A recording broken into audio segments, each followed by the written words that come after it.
Pero cuando es por órdenes, más bien la empresa tiene un ciclo continuo que no para, ¿verdad? No para, siempre está produciendo y siempre está sacando mercadería, producto terminado, ingresando materia prima al proceso, ¿verdad? Es un proceso continuo que no se detiene. Y ahí vamos a tener un problema porque cuando nosotros presentamos estados financieros no nos podemos esperar hasta que la empresa concluya su ciclo de vida, ¿verdad? Tenemos que separar ese ciclo de vida en periodos que nos permitan tomar decisiones, generalmente de un mes. Entonces, es probable que yo empiece el proceso, bueno, imagínense lo que es secar el café, ponerlo en sacos, ¿verdad? Llevarlo ya a la molienda, ponerlo etcétera, ¿verdad? Todo el proceso del café hasta que llegue a los barriles en grano o que llegue molido en bolsa. Esos procesos en algunos casos duran hasta meses. Por ejemplo, si estoy haciendo quesos, vinos o años, ¿verdad? En el caso de los vinos duran años. Entonces, hay que encontrar una forma para hacer coincidir el proceso con el ciclo contable, ¿verdad? Poder registrar, tal vez, no que las unidades se hayan terminado, ¿verdad? Porque no vamos a decir algo que no es, sino, por ejemplo, si el proceso quedó a la mitad, decir cuál es el valor de esas unidades tomando en consideración que van por la mitad, ¿verdad? Y si tenemos mezcladas unidades terminadas y unidades en proceso, pues ¿cuál es el valor de ambas?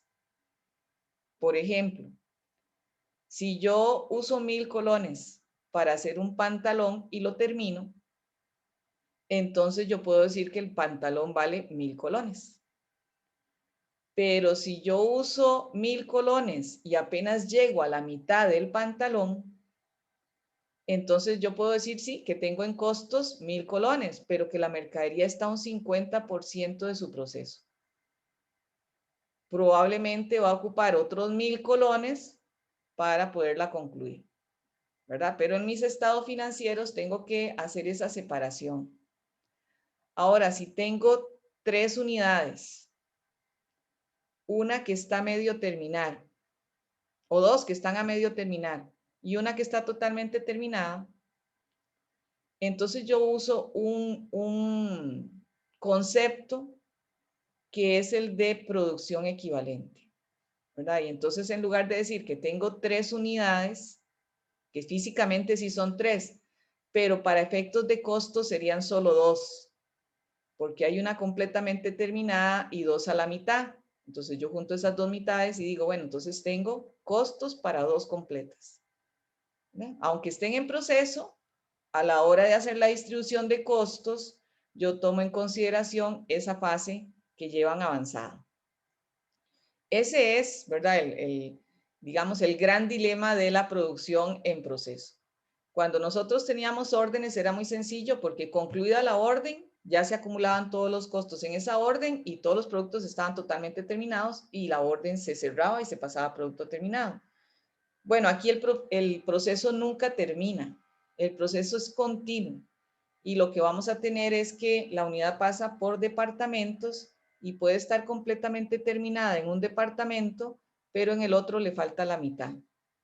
O puede ser que sí, que ya tenga unidades totalmente terminadas, pero algunas están en algunos avances en diferentes departamentos, ¿verdad? Al 50%, al 80%, etc. Como siempre les digo, lo que vamos a ver aquí es un modelo simplificado, ¿verdad? Es un modelo muy simplificado. Usamos un material, una mano de obra y una carga fabril. Hay que entender que en la empresa, por ejemplo, una unidad puede estar totalmente concluida en cuanto a una materia prima, porque ya se le agregó, pero que no se le ha agregado otra. O que está totalmente concluida en una operación, pero que le falta otra, ¿verdad? O otras. Entonces hay que establecer ese margen de terminación o ese porcentaje de terminación. Las características del proceso es que es un flujo continuo. El producto es igual, ¿verdad? Nosotros lo que hacemos igual, nosotros vamos a trabajar con solo un producto. Las empresas trabajan con cientos de productos, pero para eso tienen sus equipos de contabilidad de costos y sus sistemas. Entonces, ellos cuando, por ejemplo, la Dos Pinos, ¿verdad? La Dos Pinos va a tener no sé, 300 o 400 productos y en cada producto presentaciones diferentes y entonces va acumulando los costos de cada uno en procesos separados. Pero el producto, por ejemplo, la leche que pasa por todos los procesos hasta que llega al final es igual una con la otra. No tiene ninguna diferencia. Es diferente entre líneas de productos, pero entre sí mismos todos son iguales. Por eso vamos a acumular los costos por centros de costos. Ya no por órdenes, sino por centros de costos. Y aquí también hay que entender otra cosa. Sobre todo las empresas de alimentos y las empresas farmacéuticas, aunque su proceso es continuo, sí llevan el número de cada orden para saber si el lote está bueno o el lote está malo, o si ya se venció, o si hay que sacarlo del mercado porque está produciendo, por ejemplo, efectos secundarios. O como pasó con las llantas, ¿verdad? Porque estaban defectuosas. Y entonces sacan todas las llantas de mercado, pero para eso necesitan identificarlas con el número de la producción, en qué lote de producción salió. Pero no es el mismo sentido de la orden, porque no es que las llantas se hicieron bajo las especificaciones de alguien y son diferentes, sino que se hacen por lotes para poder identificar si hay un defecto o si han caducado, o verdad, porque no hay manera. Y si yo saco las tortillas sin ponerles fecha, pues no voy a saber cuáles ya tienen la fecha vencida. Entonces sí se hacen por lotes, pero el proceso es continuo y los costos, lo principal es que aunque sean por lotes, los costos se acumulan por cada centro de costos. Ahí el centro de costos lo determina la empresa. Cada departamento de estos que la empresa separa, una empresa puede producir leche y otra también produce leche, pero se separan en departamentos diferentes porque cada uno trabaja a su manera. ¿Verdad? Las panaderías igual, ellos dicen, bueno, yo tengo 4 panaderos o 5 panaderos y o panaderas, ¿verdad? Y las distribuyo de esta manera. Otra lo puede hacer de una manera diferente. Eso es totalmente funcional y lo decide la fábrica conforme a los recursos con los que cuenta, ¿verdad? Si tiene máquinas o no máquinas, o, ¿verdad? Etcétera. Ese departamento va a ser nuestro centro de costos. Ahí es donde vamos a acumular los costos y se los vamos a cargar a todas las unidades que salen de ese departamento. Entonces, las unidades van a arrastrar esos costos de un departamento a otro hasta que salgan del ciclo de producción. Van a estar en proceso siempre hasta que salgan del último departamento. Si yo estoy produciendo autos, pues tendré unas llantas que van ¿verdad? Por una línea de producción y después la carrocería por otra y los motores van por otra. Bueno, hasta que no terminen todo el ciclo y el auto no esté totalmente armado, yo tengo las unidades en proceso. Otra característica es que cuando yo tengo ese tipo de procesos, puede ser que aumente la producción pasándola de un departamento a otro porque le agregué agua o le agregué materiales. Y entonces empecé con 4 kilos, ¿verdad? En la primera tanda porque solamente puse la pulpa ahí a cocer, pero después le agregué azúcar y los colorantes y, ¿verdad? Saborizantes y otras cosas y entonces terminé con 5 kilos. ¿Verdad? Entonces las unidades pueden aumentar, pero también pueden disminuir porque cuando pasan de un departamento a otro, en algunos casos se evaporan. Si yo estoy haciendo pinturas o estoy haciendo esmaltes o cosas que tienen solventes, pues es muy frecuente que al pasar de un departamento a otro vaya disminuyendo un poquito el volumen. Igual, porque cuando pasan de un departamento a otro, pues hay material que queda en las máquinas, ¿verdad? Y entonces hay un poquito que se pierde. En algunos casos esta pérdida es normal, ¿verdad? Es parte del proceso, no lo puedo evitar. En otras es ya consecuencia de una negligencia y ya sabemos que eso hay que considerarlo aparte, ¿verdad? Cualquier negligencia, aunque sea por proceso, lo ponemos, el costo se lo calculamos y lo ponemos como pérdida en el estado de resultado. Pero si el proceso es normal, yo siempre hago pinturas y siempre los solventes se disuelven un poquito y, ¿verdad? Y siempre se pierde eso. Entonces lo que hago es distribuir los costos entre las unidades que van quedando en los departamentos siguientes. Cuando yo estoy en un proceso de producción, la secuencia, ¿verdad? La forma en que pasan por los departamentos puede ser que sí, que pase al departamento 1, después al 2 y después al 3, lo que llamamos secuencial, ¿verdad? Un departamento después del otro. Pero en algunos otros procesos son paralelos, ¿verdad? Voy armando computadoras, entonces tengo una línea que va armando la parte interna, ¿verdad? Todo lo de y otro que va armando la parte externa, etc. Entonces, eso es paralelo. Van como en dos líneas separadas y al final se juntan en un solo producto. Y también tengo algunos que son selectivos, ¿verdad? Yo, si estoy produciendo autos, pues depende del tipo de auto, así pasa. Por unos procesos sí y por otros no.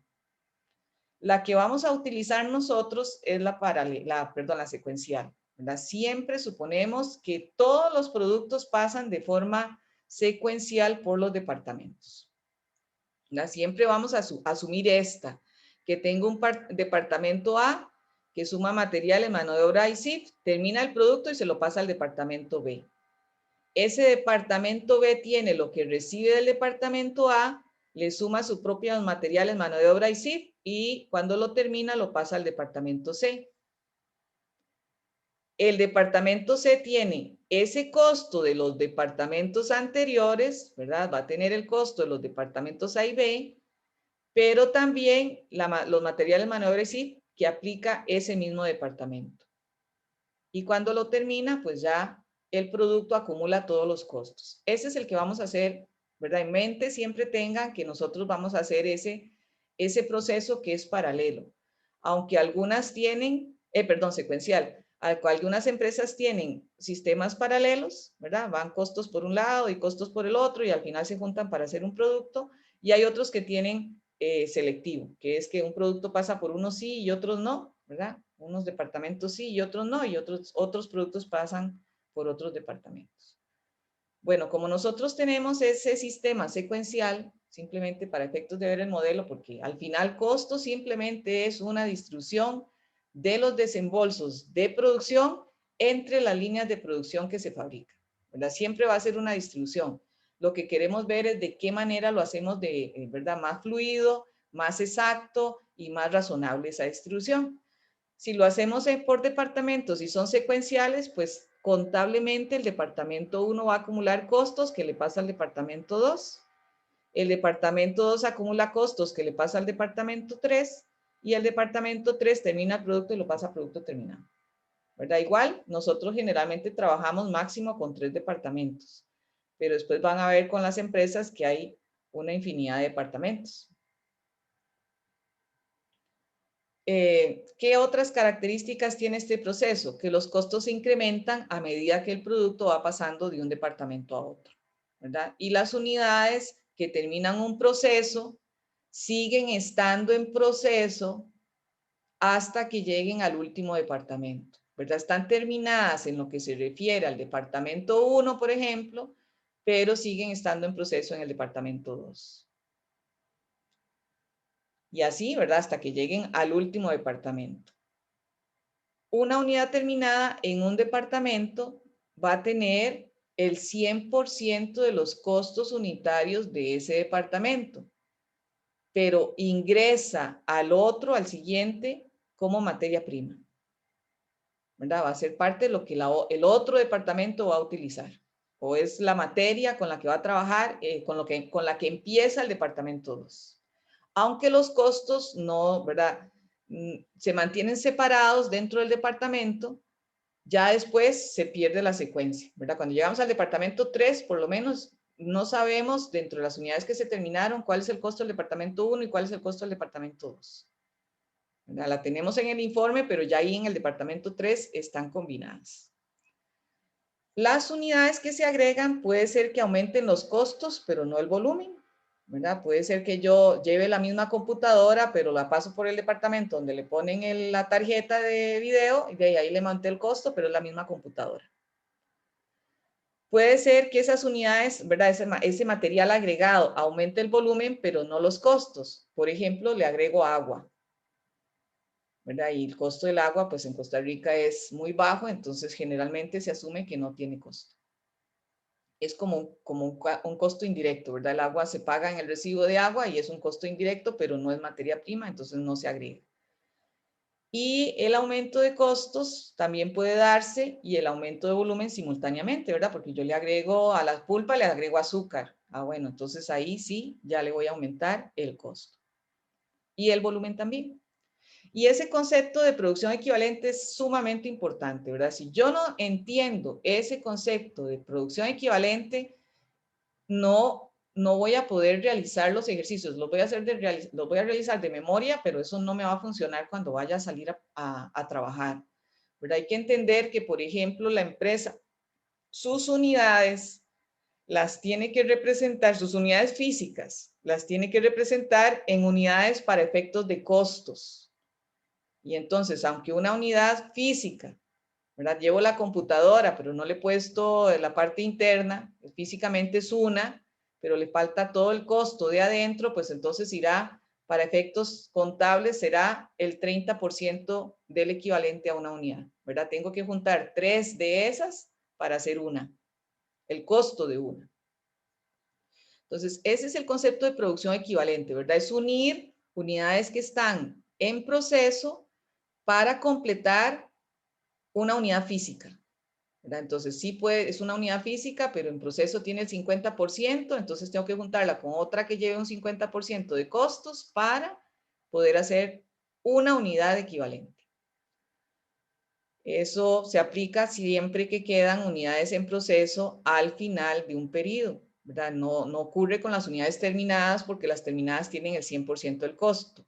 Ocurren con las unidades que están en proceso, ¿verdad? Y necesitamos hacer eso para poder distribuir equitativamente los costos. Por ejemplo, si yo tengo 3,000 colones para 3 unidades, cada una vale 1,000. Pero si yo tengo 3,000 colones para una unidad terminada y 2 terminadas al 50%, ¿cuánto vale cada una?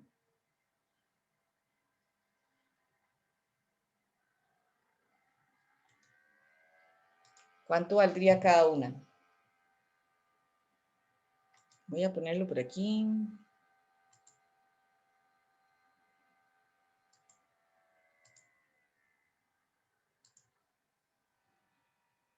Vamos a ver. Tengo 3,000 colones de costos. Ay, perdón. Voy a hacerlo con el mejor con esto. Tengo 3,000 colones de costos.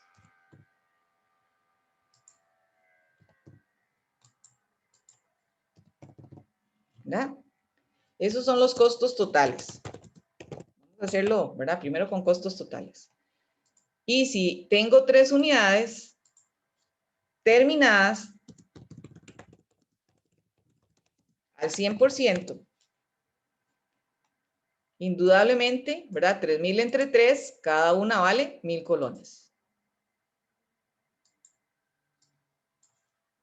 ¿Verdad? Si todas están terminadas, cada una vale 1,000 colones. Pero ¿qué pasa si yo tengo esos mismos 3,000 colones de costos totales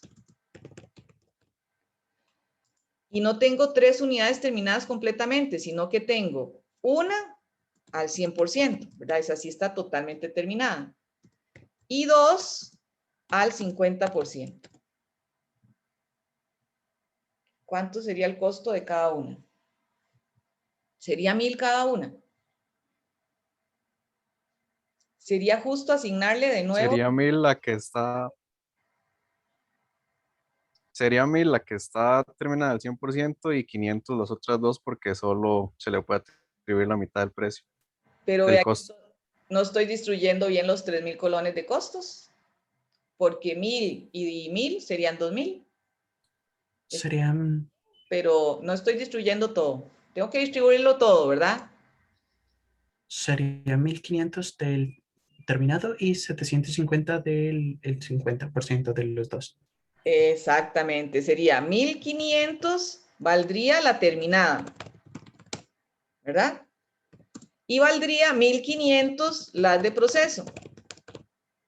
Es decir, como bien lo dice Johan, 750 cada una.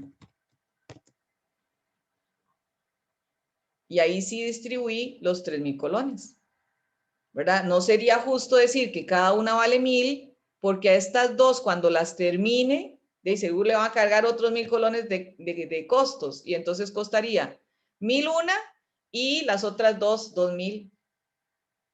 No, ¿verdad? Así no se podría hacer. Esta vale 1500, la terminada. Cuando yo pase al proceso para terminar estas que valen 750, les agrego 750 para terminarlas y ya quedan en 1500. ¿Lo ven? Ese concepto en costos es fundamental, ¿verdad? Porque vamos a hacer distribuciones, pero tenemos que hacer distribuciones lógicas. Porque si no, o no distribuimos todos los costos, o quedan mal asignados, o las unidades varían de costos un periodo a otro porque estamos asignando mal ese costo, ¿verdad? Entonces, esto de la producción equivalente es básico, es fundamental. Bueno, entonces volviendo a la presentación, lo que vamos a hacer para poder distribuir los costos en que se incurre en cada departamento es determinar cuántas unidades se terminaron y cuántas quedaron en proceso.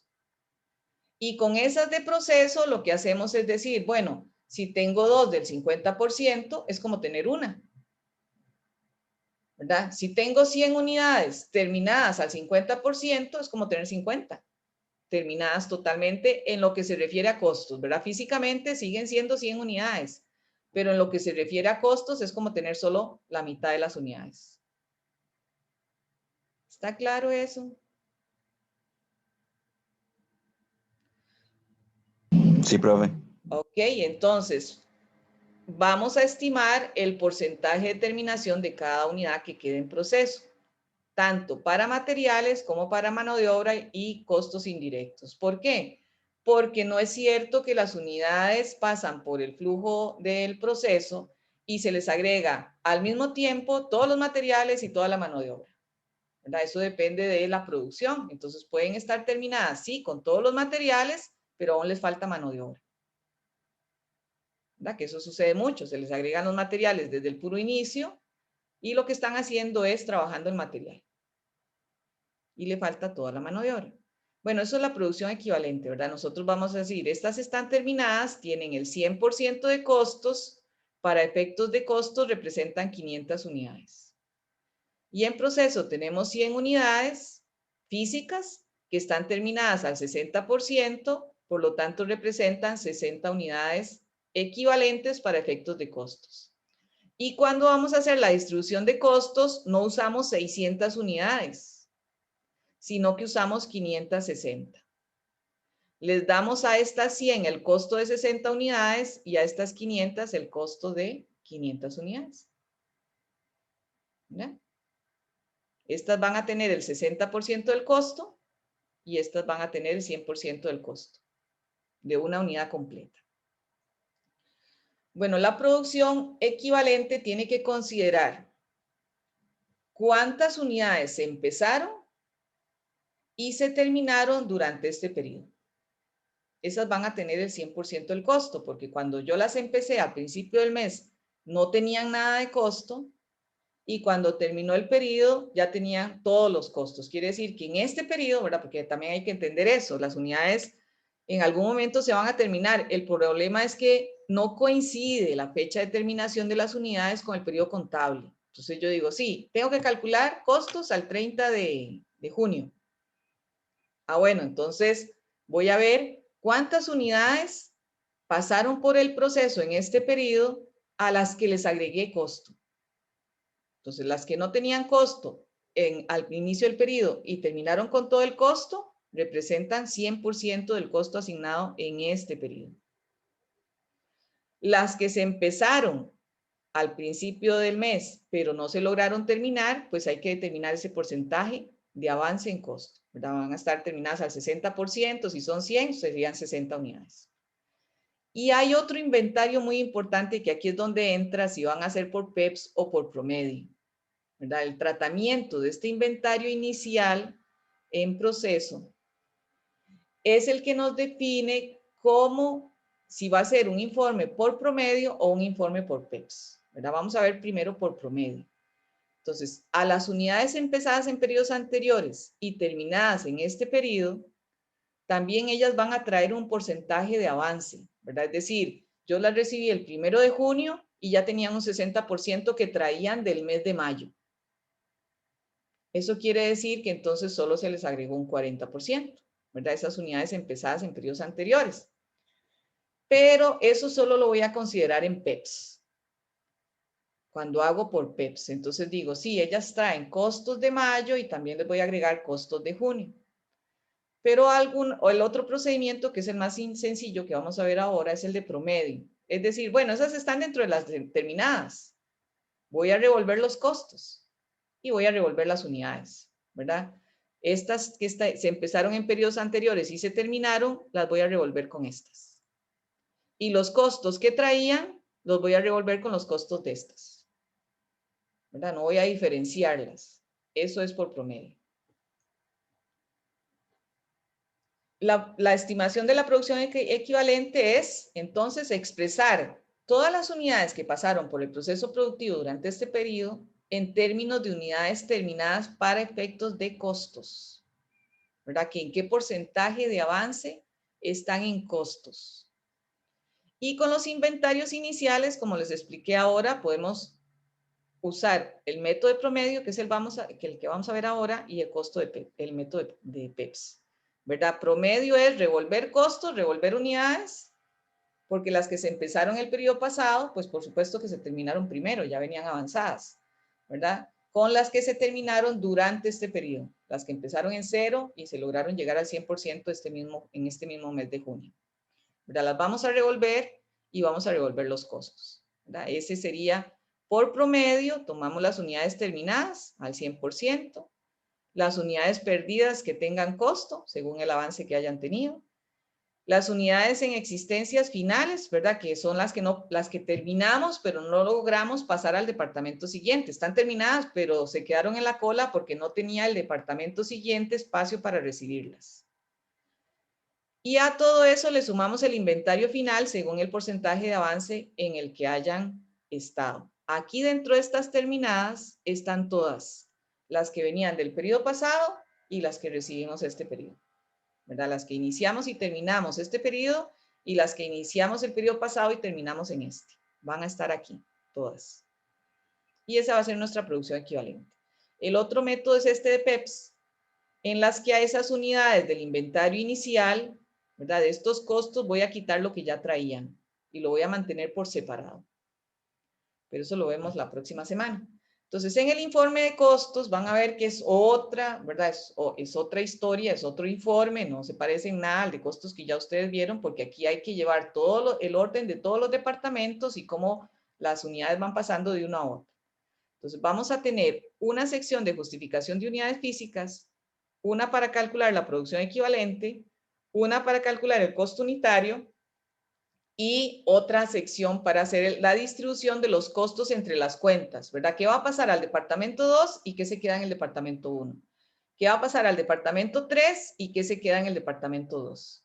¿Y qué se va a pasar a producto terminado y qué se queda en el departamento 3, ¿verdad? En el caso de que fueran 3 departamentos. Aquí también vamos a tener unidades perdidas. Como les digo, algunas unidades perdidas son con costo porque el daño que tienen, primero, si fuera por negligencia, se tiene que cargar a pérdida, ¿verdad? Y si se puede reparar, pues de esa pérdida hay que quitar lo que podemos recuperar por la venta. Pero se supone que no podemos recuperar todo el costo. Si pudiéramos recuperar todo el costo, pues para nosotros, indiferentemente, en cuanto a costos, son exactamente igual a las otras unidades, ¿verdad? Están dañadas, pero como las produzco a 10 y las vendo a 12, bueno, para efectos del costo, el inventario va a quedar en 10, ¿verdad? No se diferencia de las unidades que no tienen daño. Las que se pierden sin costo, ahí vamos a ver que no nos afectan en el primer departamento, pero cuando las pasamos al segundo, hay que hacer un ajuste, ¿verdad? Porque vamos a tener menos unidades. Empecé con 1000 y al pasar al segundo departamento ya llevo 900. Bueno, hay que ajustar el costo. En el primero no me afecta porque yo simplemente digo, hey, no, en el primero empecé con 1200 y quedaron 1000, pues entonces asigno los costos entre esas 1000 que quedaron. Pero cuando las paso al segundo, yo estoy considerando costos de 1000 unidades del primer departamento que pasaron al segundo y resulta que son solo 900, ¿verdad? Ahí tengo que hacer un ajuste. Bueno, hay unidades defectuosas que simplemente se reprocesan y ya quedan incluidas dentro de las unidades terminadas. Eso lo único que va a hacer es aumentar los costos del informe. Va a haber material de desperdicio que reduce el costo del departamento donde se produce, porque ese material de desperdicio yo lo puedo vender y eso ingresa, ¿verdad? Entonces puede ser una disminución del costo indirecto real o puede ser una disminución del costo de materia prima. Y el material de desecho, que es más bien, ¿verdad? Como todos los productos médicos que tienen no se pueden tirar a la basura, ¿verdad? Así nada más. Entonces, las jeringas y todo eso que es material médico que puede estar contaminado, hay que contratar una empresa para que se lo lleve. Ese costo adicional igual se puede cargar a costos indirectos reales, porque ya está tomado en cuenta en la carga fabril, o aumentar el costo del departamento. Vean, van a ver, aquí tenemos 2 departamentos nada más, ¿verdad? Empezamos con el inventario inicial de artículos en existencia, por si quedó algo del periodo pasado en cada departamento totalmente terminado, ¿verdad? Los que se quedaron en la cola del periodo pasado que no pudimos pasar al departamento siguiente porque no había campo, bueno, eso simplemente, si ya estamos en este periodo y se pasaron, simplemente se pasan al departamento siguiente. Vamos a tener las unidades, ¿verdad? Que se procesaron durante el periodo. Entonces usted dice, sí, entraron, quedaron del periodo pasado 300, se recibieron 600,000 más, se aumentó el volumen por 3,000 cuando agregamos los materiales. Entonces estuvimos trabajando con 63,300. ¿A dónde están al final del periodo? Se terminaron 50, quedaron en proceso 12,000, se perdieron sin costo 1,300 y tengo que volver a llegar a ese monto. Entonces, tenemos el origen de las unidades y el destino de esas unidades. Con eso calculamos la producción equivalente, ¿verdad? Si decimos, bueno, son 50,000 totalmente terminadas al 100% en materiales, mano de obra, ¿verdad? Las que están terminadas. Las que no estén terminadas, entonces decimos, bueno, esas en materiales tienen el 100%, pero están a la mitad en lo que se refiere a mano de obra y CIF. O están en este caso 4,800 de 12,000. Están al 40% de costos de mano de obra y CIF. Entonces, cuando voy a distribuir los costos de materiales, lo hago entre 62,000 unidades. Cuando voy a distribuir los costos de mano de obra y CIF, lo hago entre 54,800. Aunque físicamente ya vimos que eran 63,300. ¿Verdad? Bueno. Y así tomo los costos de materiales y hago la distribución, ¿verdad? Bueno, eso lo vamos a ver en el estado. Una vez que se hace la distribución, ya tengo los costos unitarios de cada una. Ya puedo decir cuánto va a quedar en el producto terminado de este departamento para pasarlo al departamento 2 o el departamento de molienda para pasarlo al producto terminado y cuánto va a quedar en proceso. ¿Verdad? En el inventario en proceso va a quedar esta parte en el departamento 1 y esto va a quedar en el departamento 2. Y de ahí pues ya se determinan los asientos, ¿verdad? Siempre uno para el departamento 1, para el departamento 2. El departamento 2 recibe el departamento 1, véanlo aquí. Entonces el departamento 1 le pasa al departamento 2, que era lo que habíamos dicho en el informe. ¿Verdad? ¿Qué se terminó en el departamento 1? Esto, que se lo pasó al departamento 2. No se puede vender porque ese producto no está terminado. Entonces queda en el inventario de producto en proceso del departamento 2. Y lo que el departamento 2 termina, lo pasa a producto terminado porque ese es el último departamento, ¿verdad? También eso lo definimos en el informe. No hay manera de hacer los asientos si no hacemos este informe, ¿verdad? No hay manera de saber cuánto se van a trasladar de una cuenta a otra si usted no calcula esos costos unitarios. Y si se pierden unidades, hacemos un ajuste, ¿verdad? Con las unidades perdidas sin costo. Con las de costo no, porque esas las metemos en la producción equivalente y les asignamos el costo. Pero las que se pierden sin costo, el costo de esas unidades hay que asignárselo a las unidades buenas. Eso es lo que hacemos aquí, ¿verdad? El costo total de lo recibido se distribuye entre todas las unidades recibidas. Y para hacer el ajuste, tomamos ese costo, ¿verdad? De las unidades perdidas, este costo que nos da aquí, lo multiplicamos por las unidades que se perdieron para tener todo el costo de las unidades perdidas. Y ese costo lo distribuimos entre las unidades buenas. ¿Cuáles serían las unidades buenas? Todas las que recibimos menos las que se perdieron. Vean que igual es una distribución. Decimos, bueno, ya sé cuánto valen todas las unidades que vienen del departamento anterior, ¿verdad? Pero resulta que traía, no sé, el departamento anterior supuestamente 100,000 y resulta que ahora quedan solo 90,000. Bueno, entonces tomo las 10,000 perdidas, les calculo el costo a esas 10,000 y lo distribuyo entre las 90,000 que fueron las que quedaron. Eso también se hace en el informe de costos. Bueno, eso, ¿alguna duda con